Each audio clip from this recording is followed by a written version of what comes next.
Shikues të nderuar, përshëndetje. Kjo bashkëbisedë po na gjen në një ambient jashtë televizionit dhe jashtë studios, ashtu siç jeni mësuar të na shihni zakonisht, por me një shkallë shumë të bukur dhe interesant, sepse në këto kaq vite punë që po bëj, mysafirja ime e sotme është një ndër gratë e para që unë intervistoj një grua shtatëson. Por nuk është ky rasti për cilën ne do të bashkëbisedojmë në këtë minutazh, sepse ajo është një ndër zërat më të bukur që ka vendi ynë sa i përket muzikës. Është e lindur dhe e rritur nga një familje artistësh, një grup legjendar i cili ka rritur të na përfaqësojë në mënyrën më të bukur të mundur, por që fakti që Fjolla Ibrahimi ka arritur që përpos njohjes nga babai i saj të krijojë vetë emrin e saj, prandaj është ftuar ajo, sepse gërshetimi i bukur i saj ka të bëjë me një fytyrë të bukur, me një shpirt të bukur dhe mbi gjitha me një zë të bukur.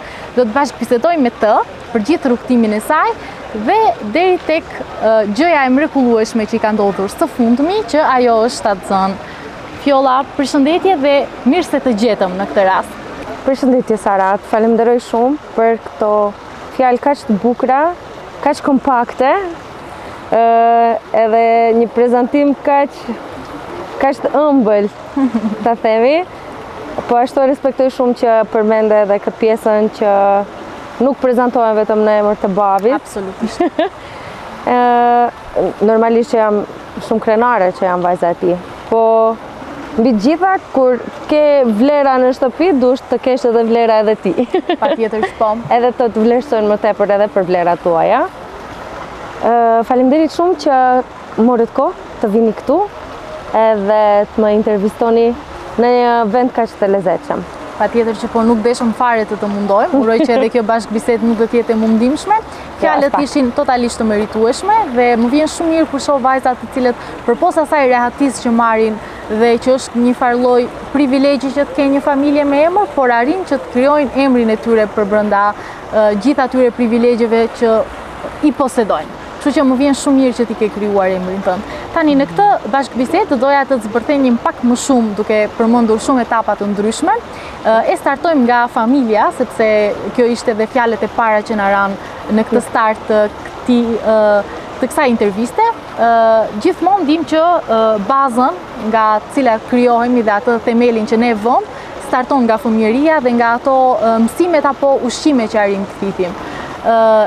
Të gjithë e dim që sa bukur është, besoj, të jetohet në një familje artistësh, po dua të di si ka qenë fëmijëria yte dhe kur përmendim fëmijërinë, cilat janë ato momentet e para që të bien ndërmend? Fëmijëria është një ndër etapat më kryesore, mendoj unë. Baza që thaje, që përmende, janë ato rrënjët ku ti krijohesh edhe pastaj evoluosh si njeri në shoqëri. Ndërsa familja ime është një familje që dua që çdo kush ta ketë një familje si time. Unë kam qenë një fëmijë shumë i lumtur, shumë i lirë. Një fëmijë shumë që më kanë lënë të jem origjinale. Okej. Edhe një fëmijë i cili ka mund të shpreh gjithçka që ka brenda. Edhe mendoj që jam shumë me fat që jam rrit në një familje të tillë. Nuk mendoj se kjo ka të bëjë shumë me artin, po ka të bëjë shumë me karakterin e personave të cilët më kanë rrit. Por mendoj që edhe jeta vetë është art në vete, nuk do të thotë se duhet të kesh një talent specifik sa i përket këndimi ose të luajsh ndonjë instrument. Po art në vete në aspektin të dish ta pikturojsh jetën tënde në formën më të bukur. Mendoj që prindët e mi kanë bërë një punë shumë të mirë, përderisa unë kam shumë memorje nga familja ime. Sa bukur. Po përpos prindërve të mi, unë jam rritë edhe me gjyshin edhe gjyshen. Gjyshrit. Edhe po ashtu, prandaj kam dashur shumë që të jetoj në Tetov, ku edhe fëmia im ose fëmijët e mi në të ardhmen të rriten me gjyshin edhe me gjyshret. Gjyshet edhe gjyshrit. Më saktë thënë se dashuria që ti ushqehesh, që tham të ajo pjesa e ushqyerit, prindët të ushqejnë me gjëra bazike që ty do të mbesin nesër në karakter, po që karakteri jot nuk definohet vetëm me familjen e ngushtë që është nana dhe babi, ose vllau, motra, kushdo qoftë, po edhe njerëzit tjerë të cilët ty të rrethojnë. Edhe unë kam pas fatin që jam rrit me njerëz me shumë dashuri, mbi gjitha. E dyta është mirë kuptimi dhe ajo pozitiviteti, le të themi, që duan të shohin në versionin më të mirë tëndin, për pos gjyshes, gjyshit dhe njerëzve që i kam pas përreth familjar të lidhur me gjak, ne dhe komshiti kemi pas shumë të mirë. O sa bukur. Unë e komshiti kam pas supportusit më të mdhej, se kam qenë një fëmijë cili kur kam pa njerëz kam performuar si në skenë, si me paguaj të performoj. Dhe kanë qenë një ndër supportusit më të mdhej sa i përket kësaj sendit. Pastaj babi ka qenë artist me muzikë, po babi për shembull në shpirt është më tepër sportist. Interesante. Se ka qenë lojtari i Shkëndis të futbollit, edhe është i dashurum në futboll. Edhe gjithmonë, do të thonë, edhe bendin, grupin, edhe familjen, gjithçka lidhte me sportin, me futbollin më saktë. Edhe donte shumë që unë të jem, edhe unë të jem sportiste, të paktën të di një sport. Qoftë unë, qoftë vllau, po që unë s'dojsha. Okej, mirë. Po more një anë të tjen, i more artin, me qënë se si more sportin, njërën i more. Artin po. Po edhe nanën e kam artiste në formën e vetë. Është artiste në shumë sende, nuk është vetëm për një send. Mendoj se atë që thash, nuk është arti vetëm instrumenti, ose skena, ose edhe kjo që bëjmë ne është art, mendoj unë. Vërtet. Edhe njerëzit të cilët punojnë në këtë restorant e bëjnë artin e tyre. Edhe një kamarier, mënyrën se si të servison, mendoj që është art. Absolutisht po. Duhet të dish ta shofish artin, më saktë thënë. Fjolla përmendej shumë gjëra të bukura sa i përket fëmijërisë dhe atij lloji ndërtimit për cilin po flisnim, po dua të di cilat vlera dhe parime kanë qenë gjithmonë parësore në bazë të edukuarit që ke marrë qoftë nga prindërit, por edhe nga familjarët e tjerë. Mendoj se integriteti është pjesa bazë. E dyta është morali personal, në varet si e kuptosh. No, është relative, absolutisht. Është shumë relative. Gjithçka është relative, po që suazat e normales. Siç biseduam edhe më herët, thash, liria ka qenë një ndër sendet kryesore, ku ty ti tregojnë, do të thonë, limitet ku janë. Nuk është se ti tregojnë kështu gojërisht ose teoretikisht, te ne ka qenë praktika bazë. Duhet veprat të shifen më tepër se sa fjalët. Edhe pse unë isha këngëtare.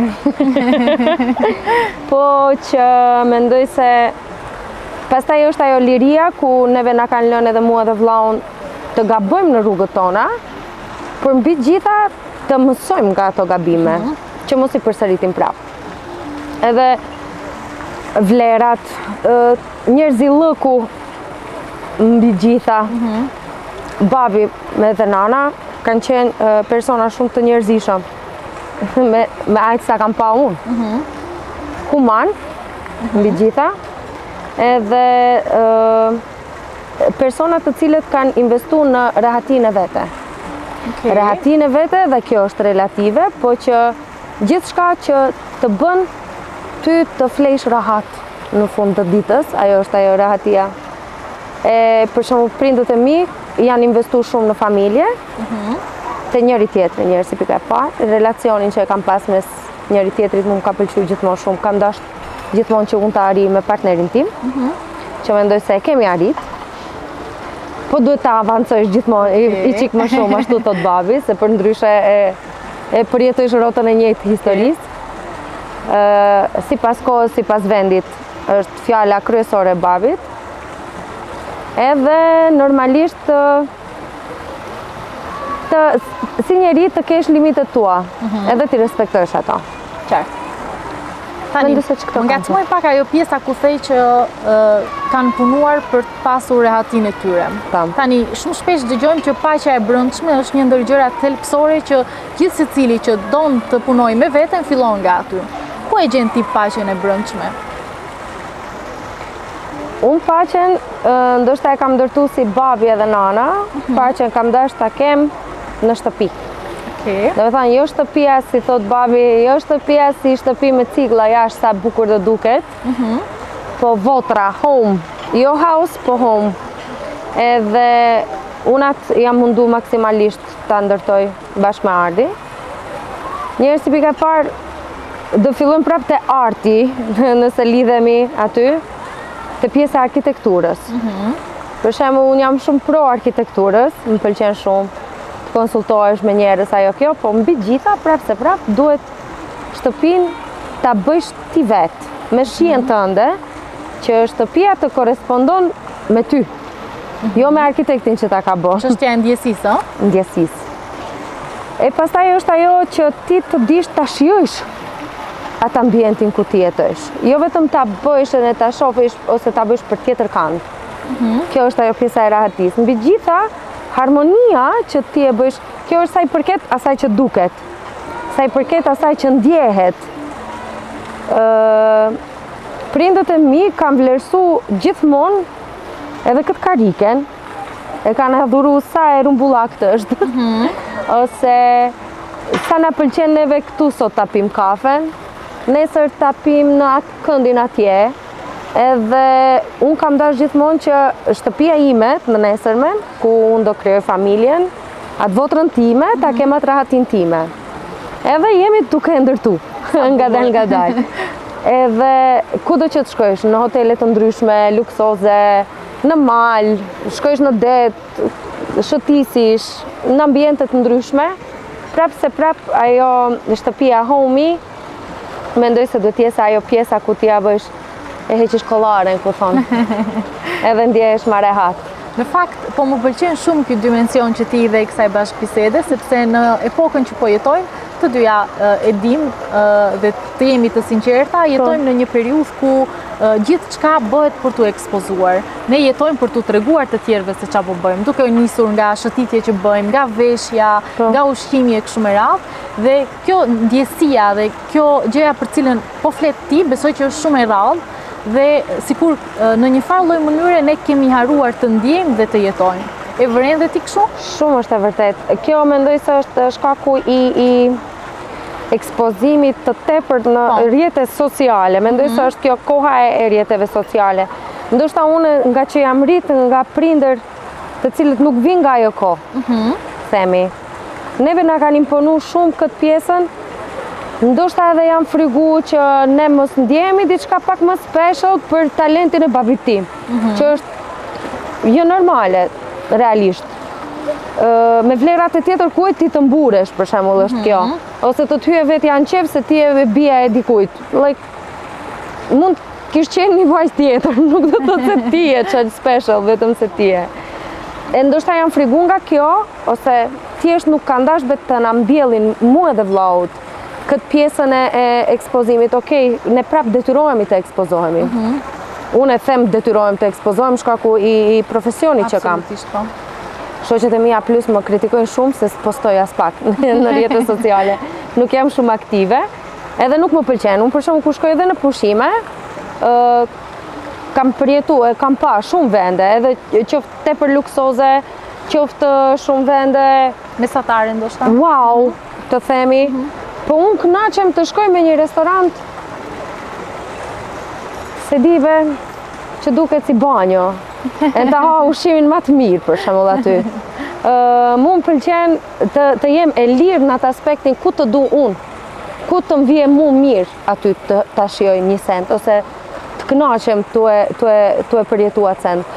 Ose pushimet, okej, ka pas raste që kam qenë në pushime shumë luksoze, po unë du ndoshta të jem edhe në pushime të ri me kampëve, ama ta kem unë atë liri, mos kem unë për shembull një farë lloj kompleksi, se dëm shofe, ose dëm njofe, ose nuk më gjanë mu ky vendi, kush jam unë, për shembull. Edhe është kjo pika që ne e kemi vu veten me një pikë ku rangohemi dikundi. E mu kjo nuk më pëlqen, se kjo s'ka të bëj me atë pjesën e integritetit, ose në atë pjesën e modestisë, se cili do të ndjehet më special se tjetri, po këtë e veshin me veshje, specialitetin, ose to feel special. Këtë e veshin me veshje, këtë e veshin me vende, këtë dun ta blejnë, nuk blehet ai sendi. Atë sendin e ke, ose se ke.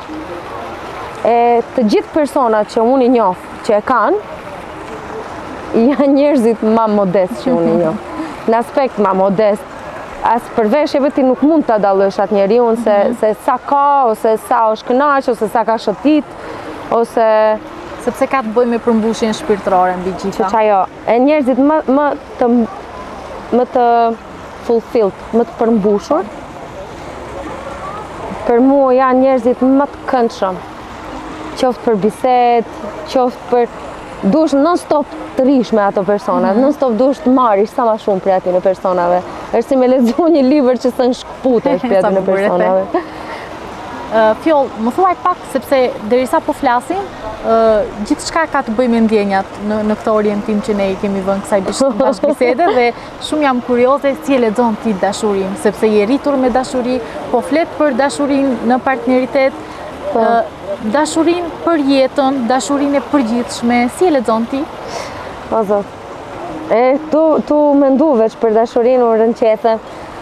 Dashuria është një ndër ndjenjat, si ta them, një ndër ndjenjat që s'du asnjëherë të mshuhet. Është një ndjenjë shumë fëmirore, shumë primitive. Ekstremisht primitive që nuk vjen non-stop, është gjithmonë aty, po aktivizohet shumë rrallë.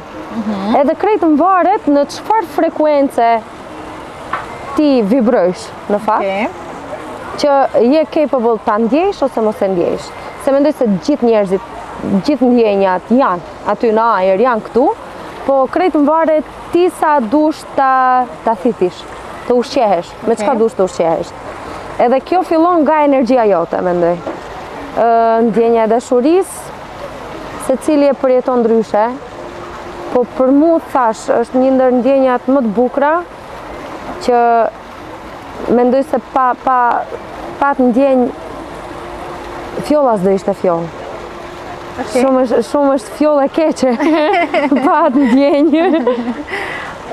Din ti lexosh emocionet dhe tu vësh një emër? Për çfarë do lloj? Jo të gjitha? Jo të gjitha, s'do kisha thënë. Cilave gjëra u vë emër më lehtësisht edhe din ti lexosh më së miri përpos dashurisë? Nervoza është një ndër to. Xhelozia është një ndër to. Zakonisht janë negative që mundesh të emërtojsh, se ato i përjetojsh si është shumë rënd të përjetojsh ndjenja të bukura. Se ato zgjatin shumë shkurt. Janë çaste, janë momente. Ndërsa ndjenjat negative janë ndjenjat të cilët ti mundesh t'i ushqesh më shumë. Pa vetdije. I ushqesh dhe ato rriten më tepër.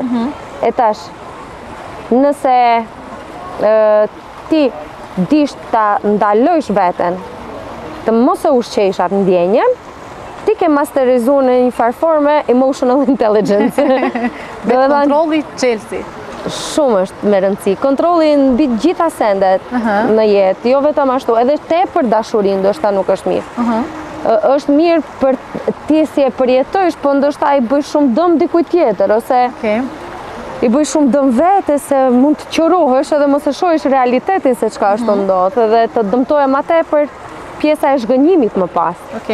Gjithçka e tepërt është nuk është e mirë. Nuk është e mirë, edhe pse unë e konsideroj veten pak ekstremiste në shumicën e sende. Po. Nuk e prisja këtë. Edhe në të... Për shembull, unë e kam problem kur dikush më thot, ok, hajde do shkojmë. Nëse unë jam tu kalu shumë mirë, unë s'du të soset, e në ende e kam këtë ndjenjën si e vogël, kur vërtet mund të mbushën sytë me lotë të mjojnë e pak dërim.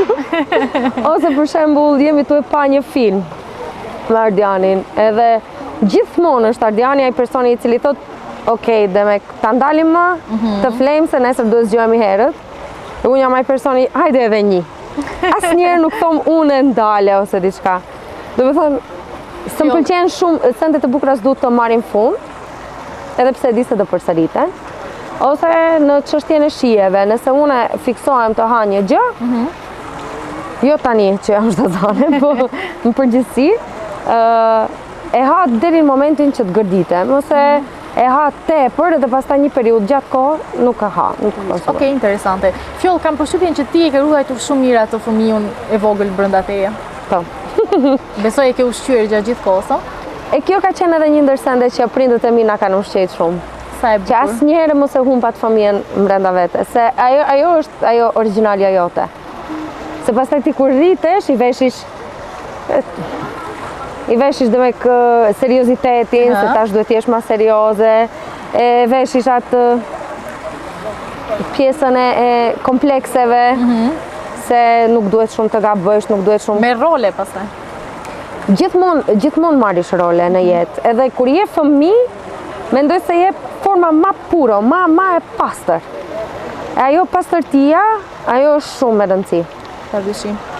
Tani, përpos këtyre momenteve të bukura, besoj që çdo kush në jetë përjeton edhe ato uljet e veta, ose ato momente pak më down, më të vështira, dhe dua të di si menaxhon ato periudha të vështira, si arrin ti ta ringrisësh veten dhe cilat ndoshta kanë qenë gjithmonë ato momente që ti mund t'i ndash, që të kanë formësuar dhe ai moment i vështirë të ka bërë më të fortë për mësimet të tjera në jetë.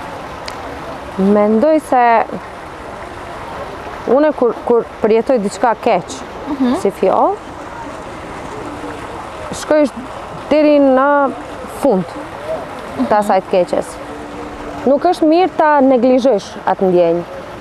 Se të ne, për shumë, ka shumë njerëz që unë njoh, ku nuk e marrin shumë seriozisht atë ndjenjën. E shmangin. E shmangin duke menduar se janë shëru, në fakt. Po, realisht, është shumë më mirë që ti shkosh deri në fund, që është shumë më e vështirë. Po. Se pastaj ka njerëz që nuk e kanë forcën të ngrihen prapë.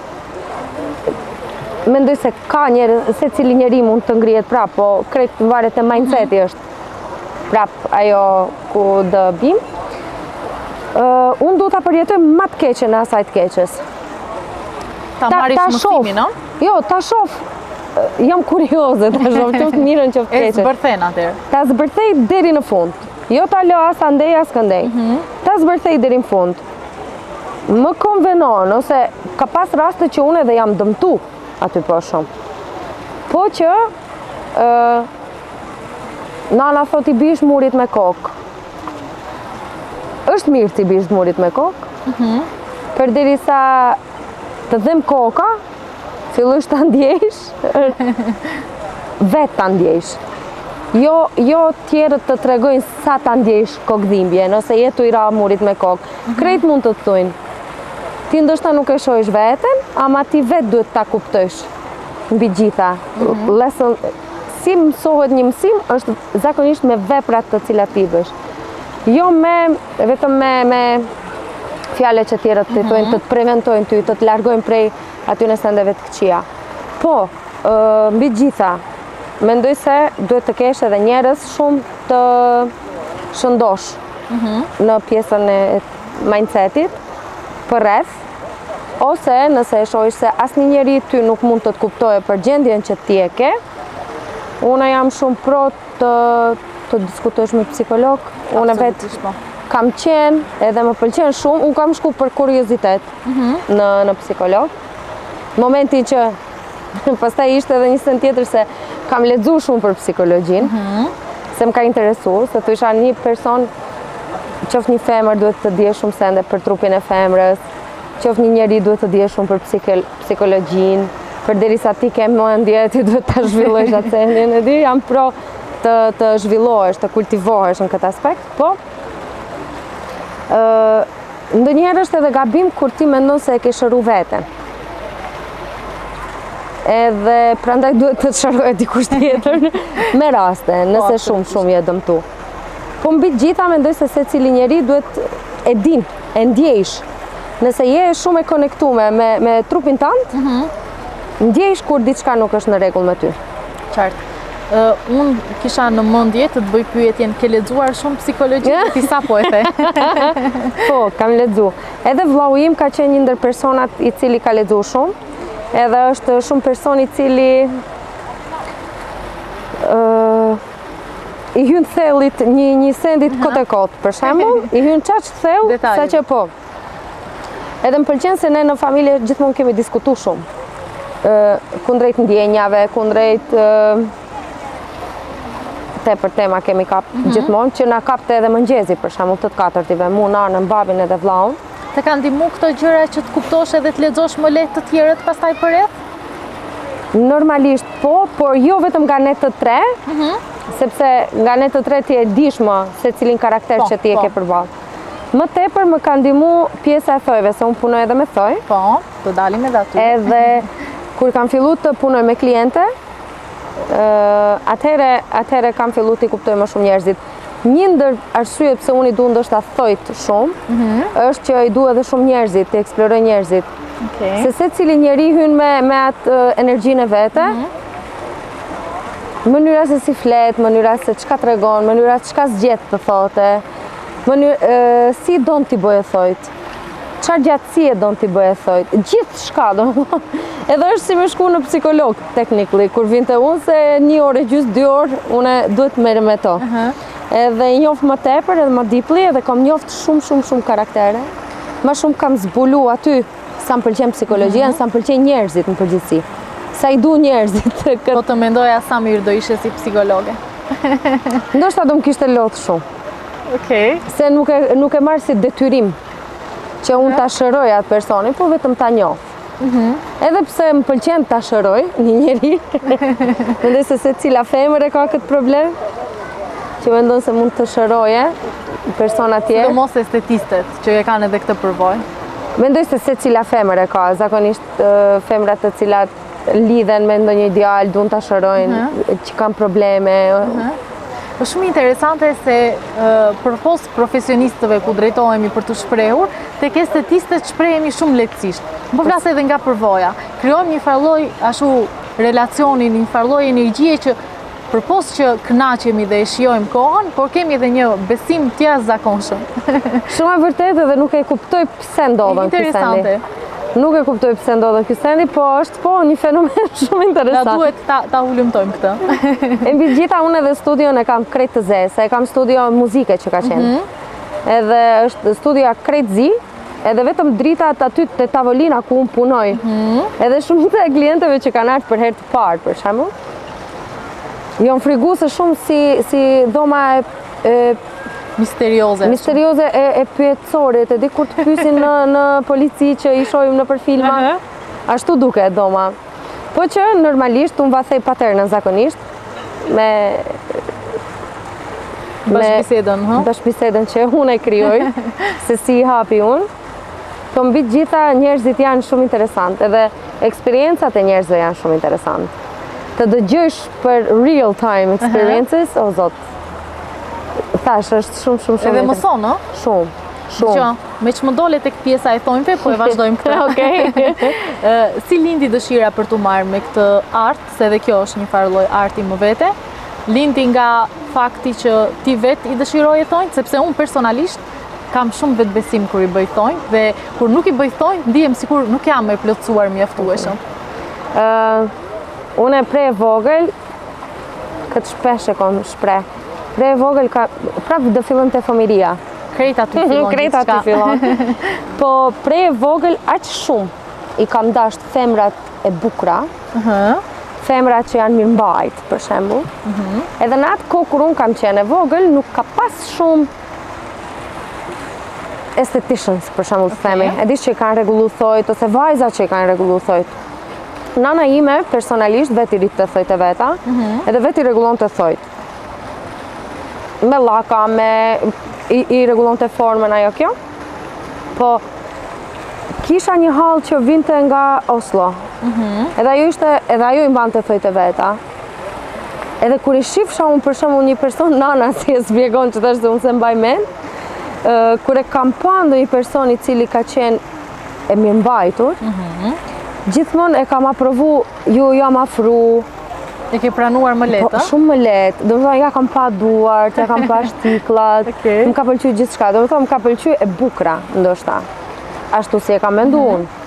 Më pas e mbaj mend se e detyrojsha anën të shkoje t'i rregulloje thojt me gell. Që unë të shkoj vetëm t'ja shoh tavolinën atësaj që i rregullon thojt. Ama nuk e kuptoj pse ende, duhet konsultohem me psikologe. Ta shoh pse thojt. Shumë ka interesu kjo, edhe se kuptoj pse, po thojni gjithmonë ka qenë për mu kryefjala. Okej, make-upi, me make-upin kam qenë obsesionume, edhe me flokët kam qenë obsesionume, me veshjen okej.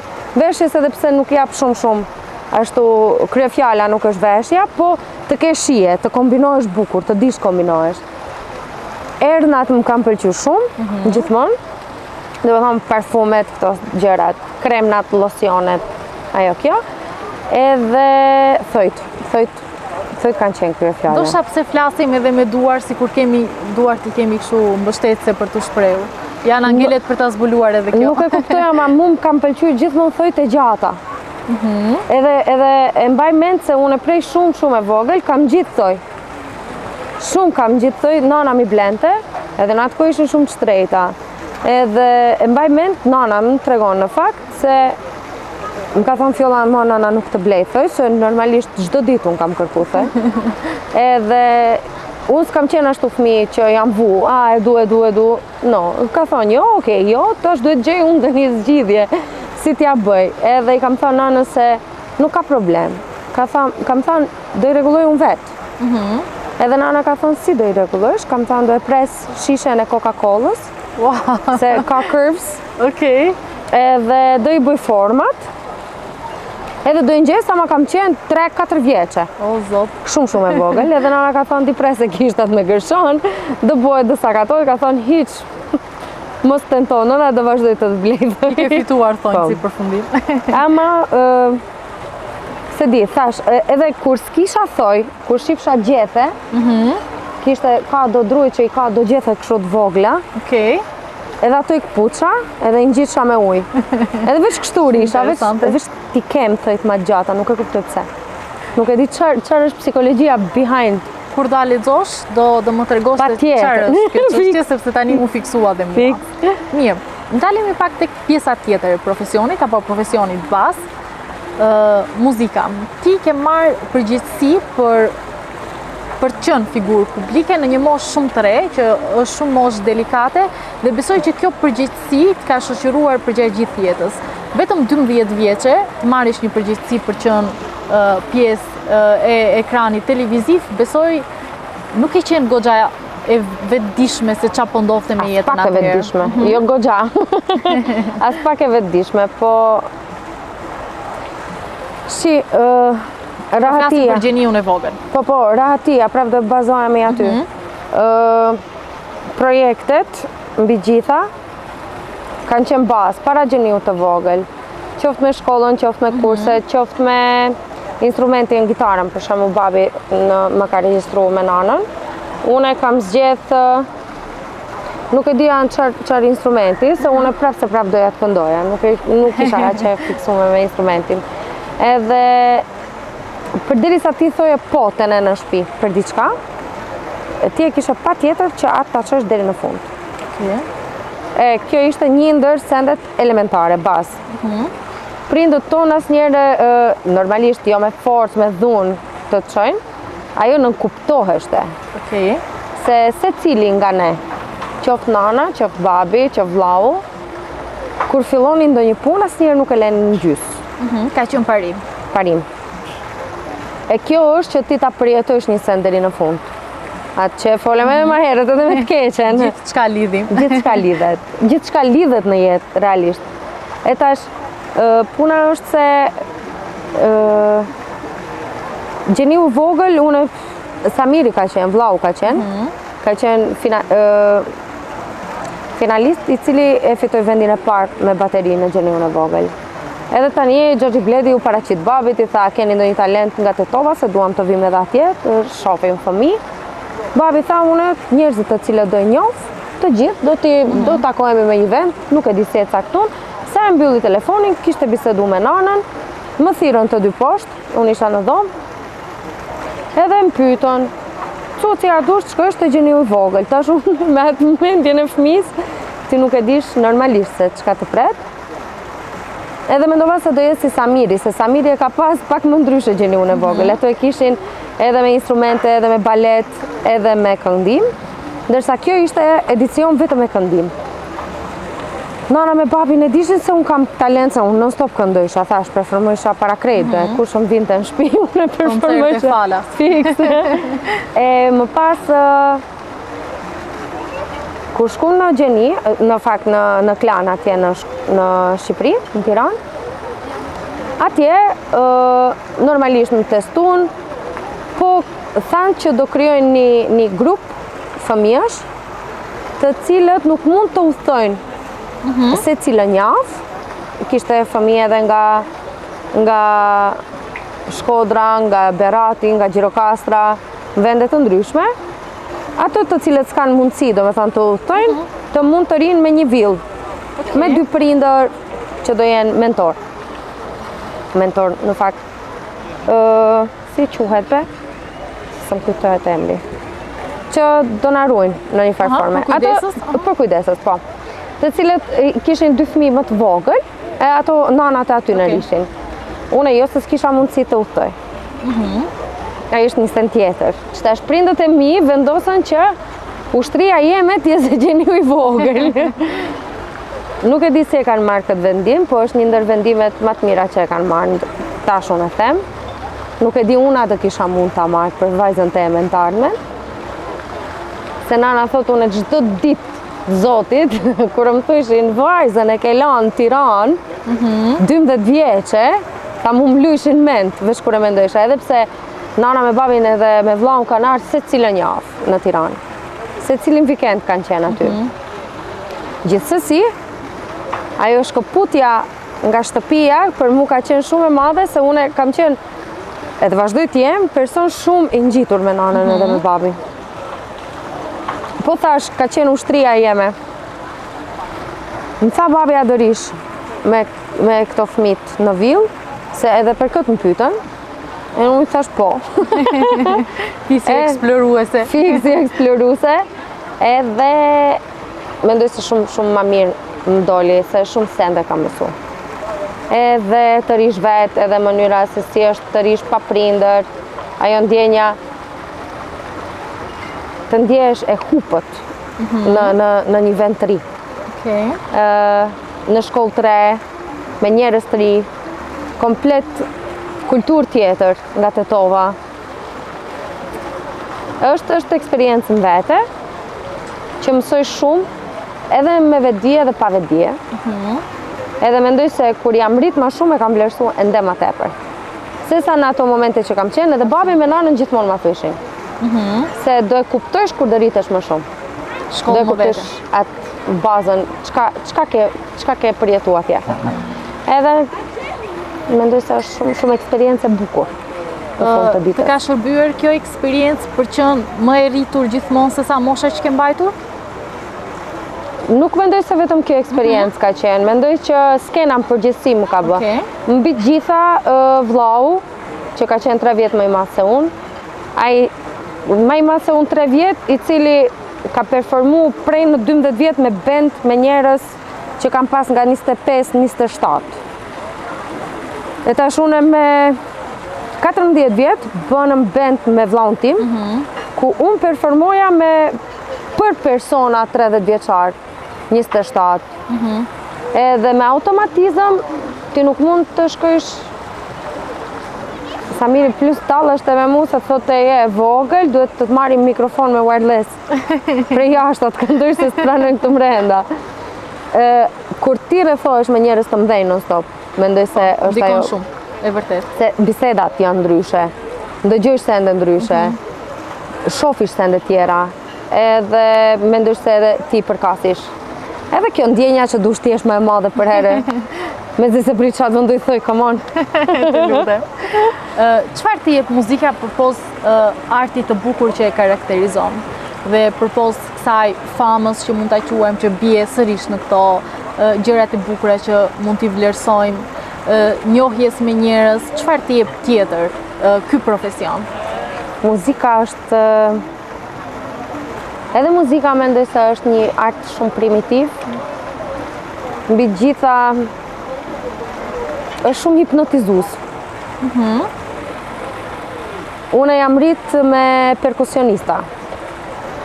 Perkusionet janë dimenzion tjetër. Edhe ato janë shumë interesant. Tribes, për shembull, kanë qenë për herë me drums. Frekuenca që ta jep ty, për shembull, drum. Po mbi gjitha, vokali. Vokali mendoj se është të mund të ma gjepsish njerëz me zërin tënd. Është shumë e rëndësi. Do me thonë ti ndjej shumë frontman thuin, kënga është shumë e bukur, po të arish të këndojsh, pa mos mendu për bendin, pa mos mendu për si dukem, pa mos mendu se si dëgjohem jashta, se gjithmonë është kjo defekti profesional që dush gjithmonë e kuptojsh skenën, e kuptojsh prapa skenën, edhe e kuptojsh publikun kur e ke live.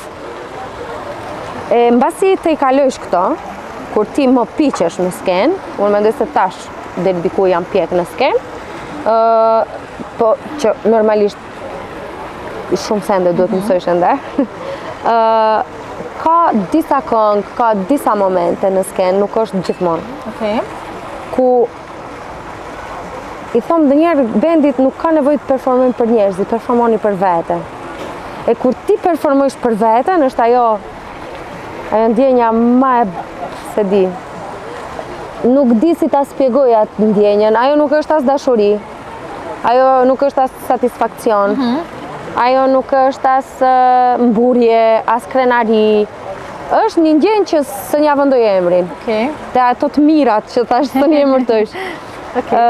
Po është një ndjenjë shumë e madhe. Qartë. Tani, unë kur flasë me ty dhe po zbërthejmë këtë rrugtimin të gjërë më tani, kuptoj që të pasurit babaj një artist dhe një ndër emrat më të njohur të muzikës nuk ka qenë privilegj për ty, përkundrazi besoj që ka qenë një barë, nëse mund ta quaj kështu, që ti të arish ta bësh krenar atë, po të ndërtosh njëkohësisht edhe emrin tënd. Shumë e vërtet. Në fakt, babi edhe mua edhe Samirit asnjëherë s'ka dash që ne të bazohemi, të fshiheni në hijen e tij. Fiks. Edhe në Gjeniun e vogël, edhe në Top Fest, edhe në Këngën Magjike, thotë okej, ju e keni privilegjin që keni qenë ndoshta të parët në listë që keni mund të shkoni, ose thjesht kemi pas mundësinë që ne të ju çojmë juve, se ka dikush që ka talentin edhe si kanë shu.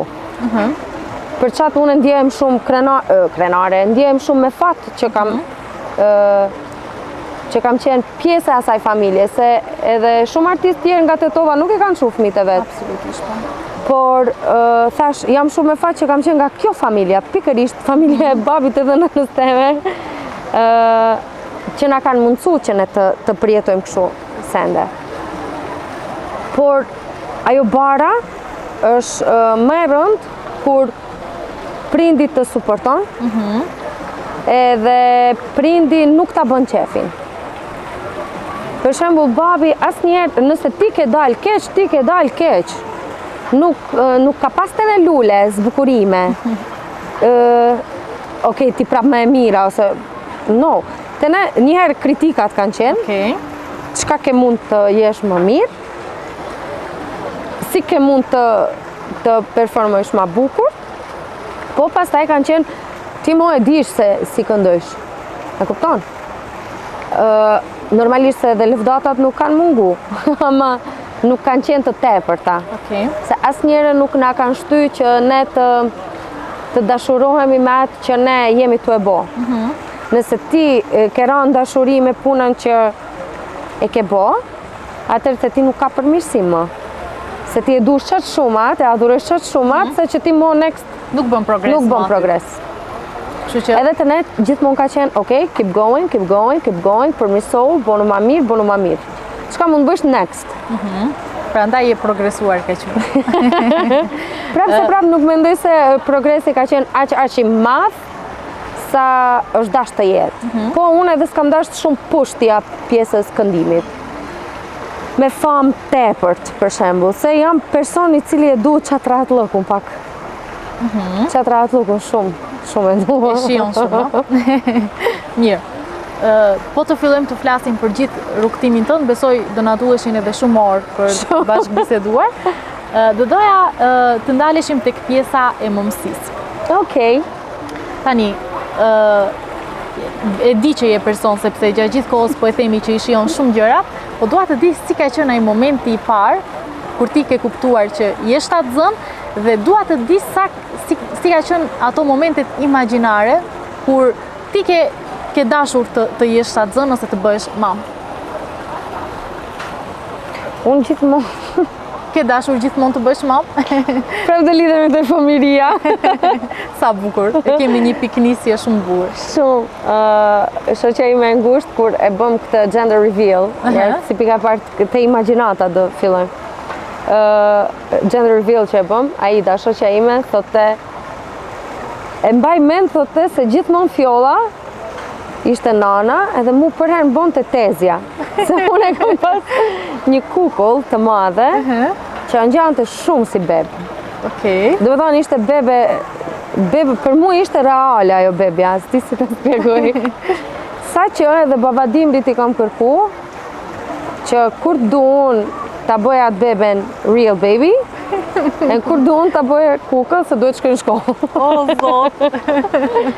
Po që je kreative, ama? Shumë, po atë them se prindët na kanë lënë të bezdisemi, prindët na kanë lënë të krijojmë diçka të tonën. Jo gjithmonë të merren vetëm me neve, që gabimin që e bëjnë tash, ose lojra shumë interaktive. Duhet të jetë sa më bazike për fëmin, duhet të dije vetë të krijoje diçka. Edhe gjithmonë, do të thonë, e kam pas këtë filmin e nënës të qenurit nën, po kur ndodhi realisht, nuk është se s'ka qenë e planifikume, se s'kishim qa prisni mo me Ardin, 12 vjetë bashk, po nuk e mendonim se do ndodhe haq shpejt, njerë si pika e parë. Si pika e dytë, kur të ndodhte, ende nuk e besoj, të tregoj drejt. Me vërtet. Ti bësh gati, mendërisht, veçnarisht muajt e parë më mos diskutojmë as pak. Do me thënë, ajo ndjenja që thysha se jam shumë e konektu me gjithçka, kur ti ngelsh e shtatzan, kur ty të ndodhte një gjë kaq e madhe, mendoj se Zoti kot nuk e ka bo 9 muaj që ti të jesh shtatzane, se është një ndryshim shumë i madh. Për mu nuk ka qenë edhe aq ndryshim i madh hormonal, për shembull të themi. S'kam pas shumë ndryshime në jetën time, edhe me punë, edhe me aktivitete nuk jam dalë, po që kur e mendon se ti je një person me fat ku Zotit ka mundësu që nëpërmjet trupit tënd ti të sjellish një jetë, për mu kjo është shumë. Edhe pastaj është ajo pjesa ti e dish se të përkujdesesh 100%. Jo vetëm në fazën kur do jese bebe. Po ti duhet ta mendosh se ai personi ti do krijosh një person. Nuk do krijosh se ti si jena krijues. Ama nuk je ti ajo e cila e ke përcaktu në fakt.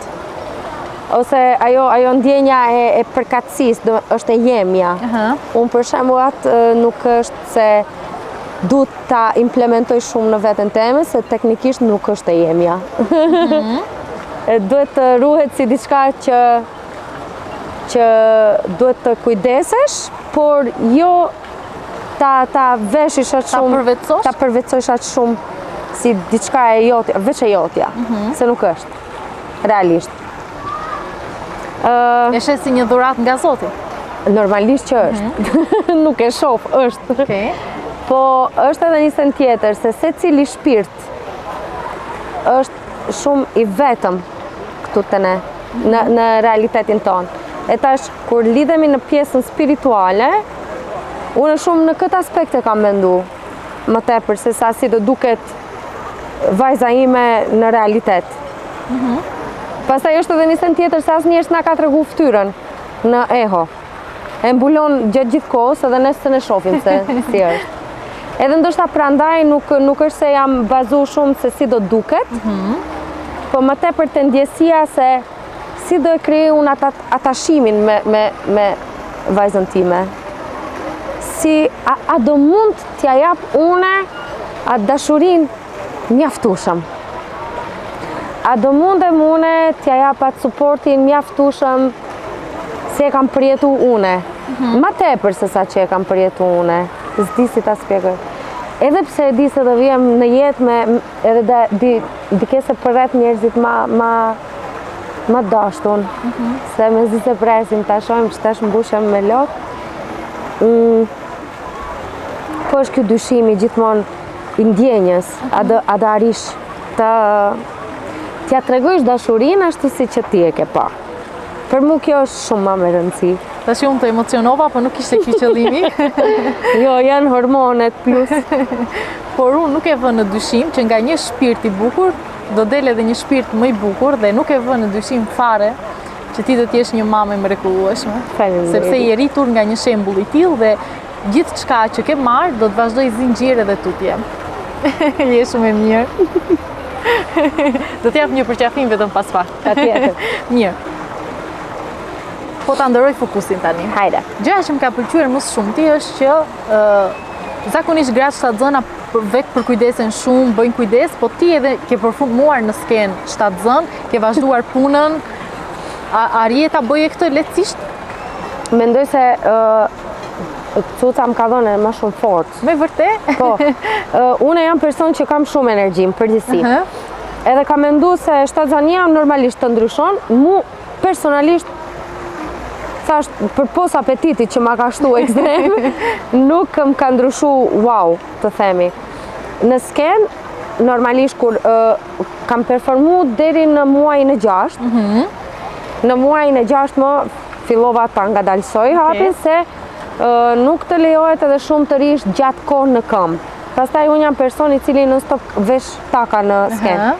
E tash, unë kam qenë gjithmonë kam performu ullur, edhe nga që ke barkun e madh, edhe ta zë diafragmën, nuk guxosh të ulesh, të këndosh ullur se s'në marrish frymë, edhe duhesh të ri në këmbë. E tash 2 orë performancë, 2 orë gjysmë varet sa na shkon performanca, mu më vinte too much të ri në këmbë.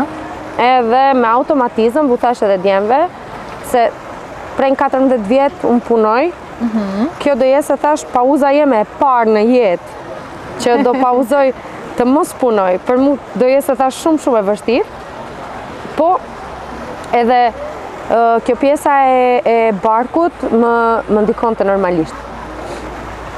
Edhe pauzova, po ju thash djemve se duhet paktën këto netët rinore, të sende që janë, është një performancë ma e shkurtër, diçka të gjysore 45 minuta, tash atë mundem, edhe plus është open air, do jesë flat, se nxehti më pengon të shumë, edhe ambientet të mbyllura ishin problem, normalisht se pin duhan, avullohet vendi, edhe frymarrja me automatizëm të pengon. E kjo pse ishte edhe jashta, më konvenoj shumë, po thash të jep më shumë forcë. Edhe pse zëri është një instrument hormonal, mund të them, të ne femrat, edhe ndikon shumë, hormonet ndikojnë shumë. Koncertin e parë që unë e kam qenë shtatzane, nuk e kam ditë, kam mendu se jam e lodhur nga sezona, se ishte sezona e dimrit bashkë vitirie ato këto. Kam pas shumë problem me zërin, edhe kam mendu se ndoshta është nga lodhja e sezonës. Për më pas e kuptova se është... Kishte të bëj me shtatzani. Kishte të bëj me shtatzani. Ndërsa tani në fund, më vjen se më shtu më shumë zëri. Interesante. Fjolli, doje gjithmonë që fëmia të ishte vajzë, apo nuk e kishe të nda me gjini? Unë se vetë kam qenë vajzë e vetme. Në familjen tonë vajzat gjithmonë kanë qenë shumë të shenjta. Edhe vajzat, edhe djemë t'i du. Nuk them se si du, i du shumë. Po në familje kemi shumë djemë, ekstrem. Vajza nuk kemi. Edhe nga familja Ardianit s'ka. Edhe tash duke u bazu genetikisht nga familja Ardianit, se kishte deficitet të vajzave, une nga jo mënyra se mendojsh se s'do kesh vajz, do kesh djalë veç, ose djem vetëm, mendoja non stop se do jese djalë. Edhe gjithmonë kam pa edhe emra djemsh, edhe tesha, edhe sende, aqë që mu hoq nga mendja. A doja të kem vajz shumë. Dhe thanë gjithmonë, jam lutë Zotit, o Zot të lutem mos më lem pa një vajz. Paktën një, paktën. Dëshirë e pranuar. Edhe kur doli vajzë në gender reveal, se di edhe sa herë pastaj doktoreshën e kam pyet. A je sigurt se është vajzë? Edhe, po, jam shumë e lumtur se do Ja jese vajzë. kemi menduar emrin? Kemi menduar, po, Ardi ka listë në vete, unë e kam listë në vete, tash mendoj se prap, kur dhe e shoh, më vjen se, Do ja ndjesh emrin, po, më sa e tepër, bukur. se sa, kemi përcaktu një, pak më shumë, që e pëlqem të dy, Ardi e ka zgjedhur atë emër, edhe tash nuk e di. Deri tash jemi mundu të thirrim në emra të ndryshme, atë kemi preferu mas tepërmi, po kur do dalin ndoshta ti përshtatet, ndoshta s'da e shohim ashtu. Okej, është çështje ndjesie. A bashkë bisedon me foshnjën brenda teje? Shumë. Unë bashkë bisedoj me maqokun tem, komon. Okej. Ku mbeti me barkun. Don të kesh shumë fëmijë? Po, E ke të caktuar numrin? 4. 4. Okej. 2 Uroj vajza, t'i 2 kesh. djem. Uroj me shpirt t'i kesh. Edhe unë shumë kam qef se unë vetë me vllaun kam kalu shumë mirë. Edhe gjithmonë kam dash të kem një familje shumë të madhe. Vllau momentalisht jeton në Stamboll, edhe është shumë larg, unë ndjem shumë vetë. Edhe pse jemi rrit me shumë kushërira, edhe mendoj se është ajo ndjenja shumë e bukur kur ke shumë bebusha. E mbi të gjitha jam shumë e lumtur që Cuca do linde në një vit që ka shumë bebe. Dhe çdo të dyti njeri që unë e njoh është shtatzan. Edhe kese shumë gjenerat do kese, mendoj. Okej. Shoqet e mia, shumica janë shtatzane, motra e Ardianit, sa po ka lind, fëmijën e dytë, edhe ajo do kese një vajzë të hallës, që do kese besti se një muaj do ke gati se me njëna tjetrën. Edhe jam shumë e lumtur se do kese njerëz për rreth, përpos s'do doja hiç fëmijë të rritem vetë, për shembull të jesh vetëm një. Qartë. Nuk e di sa motra edhe sa vëllezër ke. Unë jam big family. Really? Po. E si është ndjenja? Shumë e bukur. Apo? Absolutisht po. Në fakt, kur kam qenë më e vogël, nuk e kam ndje mjaftueshëm atë, po tashi që jam rritur dhe jam goxha e vetëdijshme, është shumë bukur të kesh shumë motra dhe vëllezër, sepse i ke për gjitha gjërat aty dhe gjithë gjërat të cilët duhet t'i bashkë bisedosh, i bisedon me ata. Shumë ndjenje mirë. Shumë ndjenje mirë. Shumë ndjenje mirë. Nuk e asnjëherë vetë në jetë. Po, e vërtet, sidomos në një periudhë ku besimi është bërë një çështje që atë besosh a mos besosh, i ke njerëzit e tu afër, kështu që ta shpresoj që do të kesh aq fëmijë sa dëshiron. Faleminderit, shpresoj. Fjoll, tani për pak kohë do të lind bebi dhe në këtë bashkëbisedë që ne po xhirojmë tani, shpresoj që do të mbetet një kujtim i bukur edhe për vajzën. Çfarë do doje ti thoje? Mos më çon ti thon diçka se prapë të qaj. Jo, mos qaj, më të lutem. Nuk e di, nuk e kam menduar, shumë mesazh. Të presim me shumë dashuri. Këtë mund ta them. Bukur shumë. E përmbyllim në fund kështu, sepse ne startuam me familjen, me prindërit, dhe gjithçka që ti je sot, kjo që je, dhe në këtë moment që ke arritur është fal tyre dhe fal mënyrës se si ata të kanë arritur. Shumë e vërtetë. Do ta përmbyllim këtë bashkëbisedë tonën me një gjë që ti dëshiron të thuash atyre sot nga një prizëm që je në pritje të një fëmije dhe do të marrish epitetin nën? Unë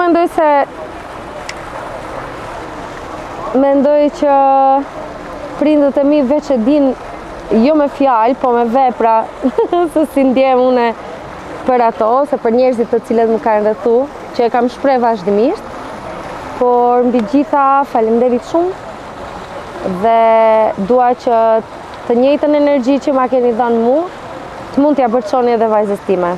në të ardhmen. Sa e bukur. Fjoll, të falenderoj shumë që ndave kohë për ta bashkëbiseduar pa marrë parasysh gjendjes, shpresoj që ke qenë rehat. Shumë mirë kam qenë. Jam kënaq, edhe ajri shumë i pastër. Po. Më ka shkri krejt. Absolutisht, edhe unë e kam shijuar shumë këtë bashkëbisedë dhe besoj të mbetet një ndër emisionet më të bukura që kam bërë gjërë më tani. Faleminderit shumë. Sidomos vizualisht që jam kënaqur duke të parë me këtë barkun e rrumbullakosur. Shpresoj që të mund të kesh fëmijë në momentin që do dush ta kesh. Kjo është Se një ratë shumë zakonisht thojnë sa më shpejt, jo sa më shpejt. Çatëherë kur të dush, çatëherë ta kesh. Të fillosh të bësh bebusha, se jo vetëm një. Faleminderit shumë. Uroj të ndodh ashtu siç po thotë ti, sepse e ke ndje dhe e din veç më përvoja. Uroj që të kesh një lindje të mbar. Faleminderit shumë. Uroj shumë. që gjithçka që dëshiron për bebin, ta rish ta realizosh në mënyrë më të bukur. Uroj që kjo bashkëbisedë në fakt të kishte qenë thelbi i mesazhit që unë doja të përçoj tek gjitha gratë dhe vajzat e reja, qoftë ata që tashmë janë bërë mama dhe ata të tjera të cilët duan të bëhen, dhe për gjithë artistët në fakt, sepse rrugtimi yt nuk është i njëjtë, padyshim që secili kemi atë uniken brenda nesh, po që ky rrëfim i yti besoj që i ka shërbyer shumë të gjithë vajzave të reja dhe uroj të kishin marrë atë mesazhin e bukur që ti i shijon jetën me gjitha ngjyrat e mundura dhe këtë shpirt bardhësi arrin ta shfaqësh aq shumë sa që ne të cilët rrim me ty marrim shumë energji pozitive. Kështu që e shijova pafund, falenderoj. Faleminderit shumë Sara. Unë prap mendoj që kjo është madhështia jote që të mundesh të shofish diçka të tillë te një person tjetër, se unë mund të të shpjegoj gjatë gjithë natës si jam unë ose si i shoh unë sendet, po është kjo pjesa e perceptimit, sa dish ti ta perceptosh, sa dish ti ta shofish një njeri. Edhe mu më kënaqen shumë fakti se je në mosh shumë të re, për të qenë kaq e pjekur, edhe për t'i kuptu thelbet e mesazheve kaq bukur. Është që thash një madhështi shumë e madhe nga ana jote. Shpresoj që asnjëherë mos e humbish këtë pozitivitet edhe këtë qasje që ke ndaj njerëzve. Kënaqësi dhe nder ti dëgjoj këtë fjalë. Të falenderoj shumë. Shikues të nderuar, veç më kemi arritur në fund të kësaj bashkëbisede që përpost pamjes dhe kësaj ambientit bukur të cilën ne e patëm ndryshe nga emisionet e tjera, do të ndaj një falënderim për Restorant Driada, të cilët ndan hapësirën për ne dhe për kujdesin. Edhe një herë i them që nga ky mesazh nxorëm thelbin të shijojmë jetën deri në thelb, të marrim gjërat më të bukura jetës dhe të rrethohemi me njerëz të mirë dhe t'japim pozitivitet sa më shumë të jetë e mundur. Përmbyllim këtu këtë bashkëbisedë, duke i lënë takim në takimin ton tjetër të radhës e deri atëherë mirëmbëjtje.